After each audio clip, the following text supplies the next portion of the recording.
الحمد لله الذي أرسل رسوله بالهدى ودين الحق ليظهره على الدين كله وكفى بالله شهيدا. أشهد أن لا إله إلا الله وحده لا شريك له لا نعبد إلا إياه، وأشهد أن محمدا عبده ورسوله.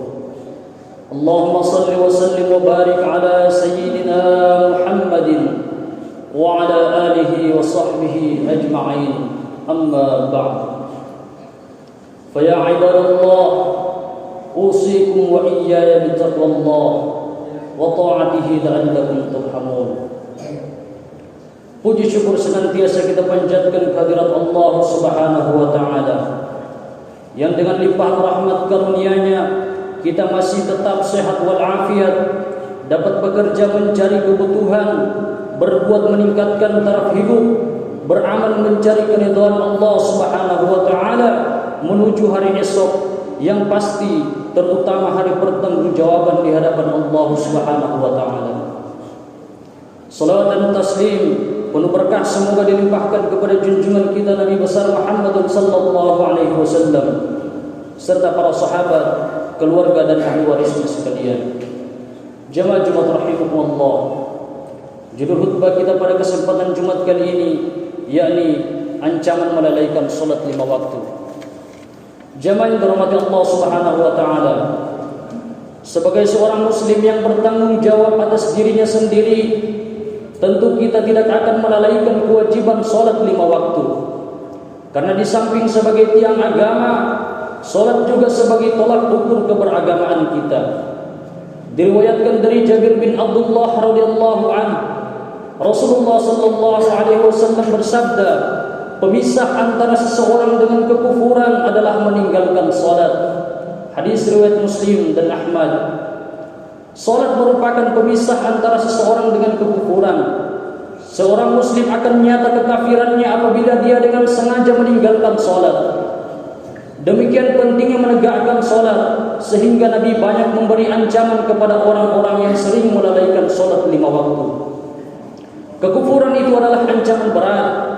Kekufuran itu sama dengan kafir. Tapi apakah ada kekhawatiran kita terhadap ancaman kafir ini? Sampai saat ini masih saja banyak kaum muslimin yang melalaikan salat. Mereka beranggapan bahwa melalaikan salat itu hanyalah dosa biasa, padahal dosa meninggalkan salat itu adalah dosa yang sangat besar. Diriwayatkan dari Naufal bin Muawiyah radhiyallahu anhu, sesungguhnya Nabi sallallahu alaihi wasallam bersabda, barang siapa terluput satu salatnya, maka seolah-olah ia kehilangan seluruh keluarga dan hartanya.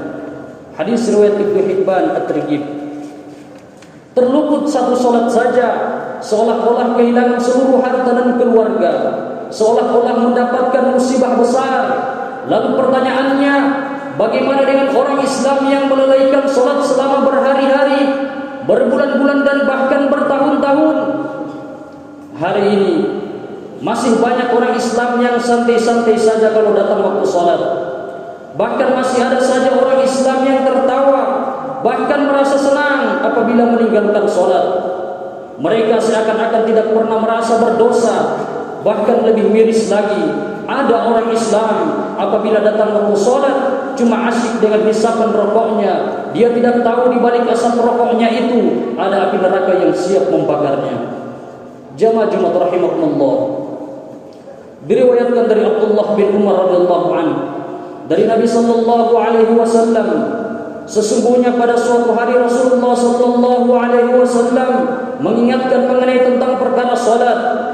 Beliau bersabda, barang siapa yang menjaga salatnya, maka pada hari kiamat salatnya akan menjadi cahaya, pembela dan penyelamat baginya. Dan barang siapa yang melalaikan salatnya, maka tidak ada cahaya, pembela dan penyelamat baginya. Dan pada hari kiamat nanti ia akan dikumpulkan bersama Fir'aun, Haman dan Ubay bin Khalaf. Hadis riwayat Ahmad. Begitu kerasnya ancaman bagi orang yang suka melalaikan salat 5 waktu. Sampai-sampai di akhirat orang yang melalaikan salat tidak mendapatkan pertolongan, bahkan dia akan dikumpulkan dengan orang-orang yang dimurkai oleh Allah Subhanahu wa taala. Tapi kenapa ancaman di dunia ini orang takuti, sementara ancaman banyak, ancaman di akhirat banyak orang anggap biasa saja? Kaum muslimin jamaah Jumat rahimakumullah, dalam sebuah hadis telah disebutkan, barang siapa menjaga salatnya, Allah Subhanahu wa taala akan memuliakan dia dengan lima perkara. Yang pertama, Allah Subhanahu wa taala akan menghilangkan kesempitan hidup darinya. Yang kedua, Allah Subhanahu wa taala akan menyelamatkannya daripada azab kubur. Yang ketiga, Allah Subhanahu wa taala akan memberikan catatan amal perbuatan di tangan kanannya. Yang keempat, melintasi sirat secepat kilat. Dan yang kelima, masuk syurga tanpa hisab. Dalam riwayat lain, Nabi sallallahu alaihi wasallam bersabda, barang siapa yang menyia-nyiakan salat, maka Allah Subhanahu wa taala akan menyiksanya dengan 15 siksaan. 6 macam siksaan akan ditimpakan ketika di dunia, 3 macam siksaan ketika mati, 3 macam siksaan ketika dalam kubur, dan 3 macam siksaan ketika bangkit daripada alam kubur. 6 macam siksaan yang akan ditimpakan manusia ketika di dunia. Yang pertama, Allah Subhanahu wa taala akan mencabut keberkahan umurnya. Yang kedua, Allah Subhanahu wa taala akan menghapus ciri-ciri kesolehan daripada wajahnya. Yang ketiga, Allah seluruh amal solehnya tidak mendapat pahala dari Allah Subhanahu wa taala. Yang keempat, Allah Subhanahu wa taala tidak akan mengangkat doanya ke langit. Yang kelima, seluruh makhluk di dunia akan mencercanya. Dan keenam, dia tidak akan mendapatkan bagian doa daripada orang-orang yang soleh. 3 macam siksaan yang akan ditimpakan ketika mati. Yang pertama, dia akan mati dalam keadaan hina. Yang kedua, dia akan mati dalam keadaan lapar. Dan yang ketiga, dia akan mati dalam keadaan haus, sehingga walaupun diberi minum air seluruh samudra di dunia ini, tidak akan bisa menghilangkan rasa hausnya. Kemudian 3 macam siksaan yang akan timpakan ketika dia di alam kubur. Yang pertama, Allah Subhanahu wa taala akan menyempitkan kuburnya dan menghimpit tubuhnya sehingga tulang rusuk dan kirinya saling bersilangan. Yang kedua, Allah Subhanahu wa taala akan menyalakan api dalam kuburnya dan dia akan diguling-gulingkan di dalam baranya siang dan malam. Kemudian yang ketiga, Allah Subhanahu wa taala akan memasukkan ular yang sangat besar, yang sangat berbisa, yang bernama Sujja'ul Aqrab ke dalam kuburnya.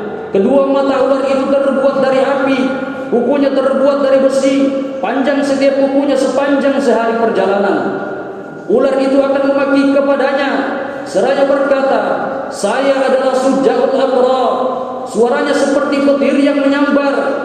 Ia akan berkata lagi, "Tuhanku telah memerintahkanku untuk menyiksamu, karena kamu telah menyia-nyiakan salat subuh hingga zuhur, karena kamu telah menyia-nyiakan salat zuhur hingga asar, karena kamu telah menyia-nyiakan salat asar hingga maghrib, karena kamu telah menyia-nyiakan salat maghrib hingga isya, karena kamu telah menyia-nyiakan salat isya hingga subuh." Setiap pukulan ular tersebut akan membenamkan orang itu ke dalam tanah sedalam 70 hasta. Lalu dengan kukunya tersebut, ular itu akan mencungkilnya kembali lagi keluar dari tanah. Siksaan ini terus berulang-ulang sampai hari kiamat datang. Semoga Allah Subhanahu wa taala menjauhkan diri kita daripada azab kubur. Kemudian 3 macam siksaan yang akan ditimpakan ketika di hari kiamat atau ketika dibangkitkan kita dari alam kubur. Yang pertama, Allah Subhanahu wa taala akan memerintahkan malaikat untuk menarik orang itu hingga masuk ke dalam neraka jahanam dengan wajah yang terseret. Yang kedua, pada hari hisab Allah Subhanahu wa taala akan memandang dia dengan pandangan yang murka sehingga rontoklah daging dari wajahnya. Yang ketiga, Allah Subhanahu wa taala akan menghisabnya dengan hisab yang sangat keras. Tiada keringanan sedikit pun baginya selama-lamanya, sehingga Allah Subhanahu wa taala memasukkannya ke dalam neraka yang merupakan seburuk-buruk tempat. Begitu keras ancaman Allah Subhanahu wa taala terhadap orang yang melalaikan salat, sehingga bukan saja tidak mendapatkan pertolongan, melainkan mendapatkan pandangan murka dari Allah Subhanahu wa taala yang membuat daging di wajahnya rontok. Di dunia ini orang yang dipandang murka oleh atasannya, wajahnya sudah pucat dan badannya gemetar ketakutan. Mujahid berkata, orang yang memperhatikan waktu-waktu salat, ia akan mendapatkan berkah seperti berkah Nabi Ibrahim alaihissalam beserta anak-anaknya. Durul Mansur, orang yang menjaga waktu-waktu salat akan mendapatkan berkah yang bukan sembarang berkah, melainkan berkah yang diberikan kepada Nabi Ibrahim alaihissalam dan anak-anaknya. Ini namanya berkah kenabian, karena anak-anak Nabi Ibrahim adalah nabi. Sungguh suatu kemuliaan yang diberikan kepada orang-orang yang menjaga salat dan waktu-waktunya. Dalam hadis lain disebutkan bahwa barang siapa yang meninggalkan salat tanpa suatu uzur, maka pada hari kiamat Allah Subhanahu wa taala akan tidak menghiraukannya. Bahkan Allah Subhanahu wa taala akan menyiksanya dengan azab yang sangat pedih. Kemudian hadis lain berbunyi, ada 10 orang yang akan disiksa dengan istimewa. Di antaranya ialah orang yang meninggalkan salat. Tangannya akan diikat, mulutnya akan dikunci, dan malaikat akan terus memukulnya. Surga akan berkata kepadanya, engkau tidak ada hubungan denganku, aku bukan untukmu, dan engkau bukan untukku. Namun sebaliknya neraka Jahannam akan berkata, mari kemarilah, mendekat kepadaku, engkau untukku dan aku untukmu. Sungguh suatu ancaman yang besar yang siap menerjang orang-orang yang melalaikan salat. Di akhirat semua orang dalam keadaan amat ketakutan yang amat dahsyat dan kepanikan yang amat mencekam. Andai kata semua kepanikan di dunia ini dijadikan menjadi satu, belum 1% dari kepanikan yang sebenarnya di akhirat. Di sana manusia betul-betul tidak berdaya. Di sana manusia harus mendapatkan pertolongan bukan dari siapa-siapa, melainkan dari Allah Ta'ala. Maka dari itu, tidak ada jalan lain kecuali kita tegakkan salat. Mari kita buka mata hati kita untuk memahami pentingnya menegakkan salat, pentingnya menganjurkan keluarga untuk menegakkan salat, pentingnya mendakwahkan, pentingnya menegakkan salat. Kita ajak kaum muslimin dengan kasih sayang untuk menegakkan salat agar benar-benar kita selamat dunia dan akhirat. Mudah-mudahan Allah Subhanahu wa taala memberikan kita kekuatan lahir dan batin untuk menegakkan salat 5 waktu sehingga kita mendapatkan keridhaan dan ampunan Allah Subhanahu wa taala. Amin ya rabbal alamin. Barakallahu li wa lakum fil Qur'anil azim wa nafa'ani wa iyyakum bima fihi minal ayati wa dhikril hakim wa taqabbala minni wa minkum tilawatahu innahu was-sami'ul 'alim. Aqulu qawli hadha wa astaghfirullaha li wa lakum fastaghfiruhu innahu huwal ghafurur rahim.